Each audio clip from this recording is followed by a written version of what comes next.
Olá e bem-vindos. Preparem-se, porque hoje vamos falar de algo que pode mudar completamente a forma como olham para um dos livros mais famosos e, sejamos honestos, mais temidos da Bíblia. Vamos mergulhar numa teoria que vira o Apocalipse de pernas para o ar. A pergunta é essa mesma. E se o Apocalipse não for uma profecia sobre o futuro? E se, na verdade, for um relato do passado? É exatamente isto que propõe uma linha de estudo fascinante chamada Teologia de Impacto. É uma releitura, bem, radical de tudo o que pensávamos saber. Ora, a ideia central é esta, e é de facto bombástica.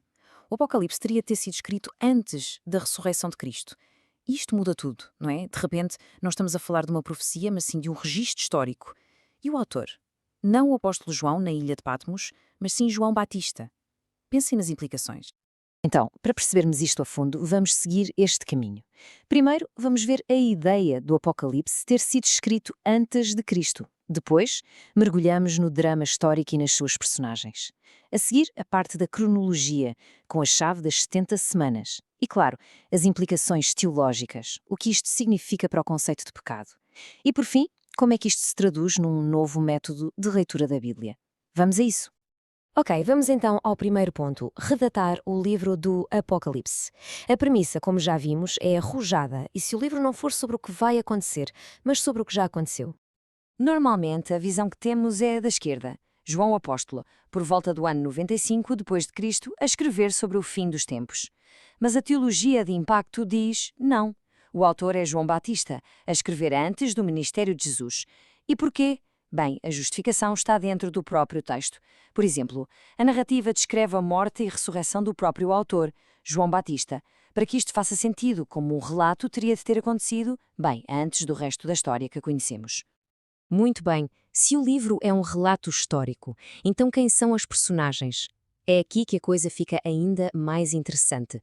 A proposta é esquecer a ideia de que tudo é simbólico e começar a pensar em pessoas de carne e osso. O princípio-chave é este. Nada representa, tudo é. É uma mudança de paradigma. Deixa de ser um livro de códigos para decifrar sobre o futuro e passa a ser quase como um documento histórico, um relato literal dos acontecimentos daquela época. E olhem só para estes exemplos. As famosas duas testemunhas do capítulo 11. De acordo com esta leitura, seriam Maria e Isabel, as mães de Jesus e de João. O grande dragão que percebe a mulher, a dinastia de Herodes, o poder político da altura.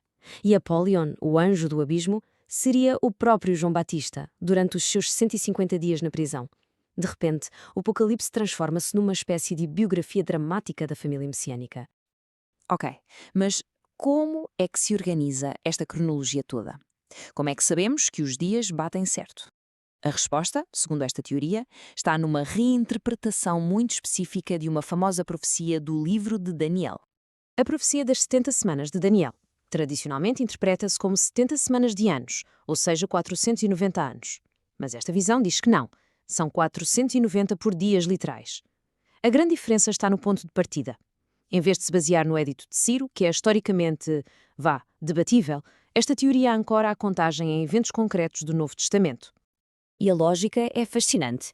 Pega-se num evento bem documentado, as bodas de Caná, e considera-se esse o dia 490. A partir daí, conta-se para trás, e o que se descobre? Que os eventos se alinham. O marco zero, o ponto de partida, seria a ressurreição de João Batista. E a partir daí, tudo se desenrola numa sequência lógica. A sua missão, os acontecimentos seguintes, tudo dentro destes 490 dias, culminando no casamento em Caná, que aqui simboliza a união do Messias com Israel. Tudo bem, já vimos a datação, as personagens, a cronologia, mas e então? Qual é a consequência disto tudo? Bem, o impacto teológico é enorme. E atinge em cheio um dos conceitos mais centrais da fé cristã, o pecado. A teologia de impacto propõe que pecado não é só um mau ato. Antes de Cristo era uma espécie de relação legal, uma condição fundamental a que se chama a relação geovística, governada por uma lei específica. Pensem nisto. Não era apenas a lei de Moisés. Havia uma lei mais antiga, a lei apocalíptica, que definia esta relação com o pecado e a morte. E a missão de Cristo foi precisamente acabar com essa lei. Vejamos o processo. Antes de Cristo, esta lei apocalíptica estava em vigor. Depois, com a cruz e a ressurreição, Cristo extingue essa relação de uma vez por todas, para toda a gente. O resultado? Depois de Cristo, essa condição fundamental de pecado simplesmente deixa de existir. Claro que as pessoas continuam a cometer erros, falhas, crimes, mas a diferença crucial é que já não nascem debaixo dessa antiga lei. A humanidade, na sua totalidade, foi salva dessa condição. Então, se aceitarmos estas premissas, o que é que isso faz à nossa forma de ler a Bíblia? É isso que vamos ver agora. Como é que a teologia de impacto funciona não como uma doutrina, mas como uma ferramenta. E este ponto é muito importante. A teologia de impacto não se apresenta como um novo conjunto de crenças ou uma nova igreja. É antes uma hermenêutica, ou seja, um método de interpretação, uma abordagem sistemática para estudar a realidade concreta do texto. A ideia é, no fundo, reconstruir o que as personagens bíblicas realmente viveram e acreditaram, sem lhes impor os nossos símbolos. É tentar ler o texto com os olhos deles.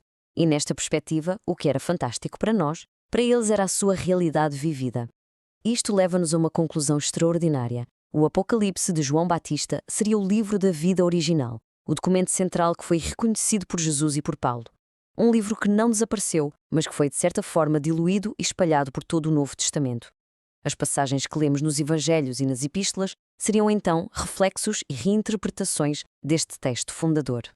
Portanto, a questão final é esta. Se a história já está ali, escrita no texto, não como uma profecia distante, mas como um relato concreto, o que é que isso muda?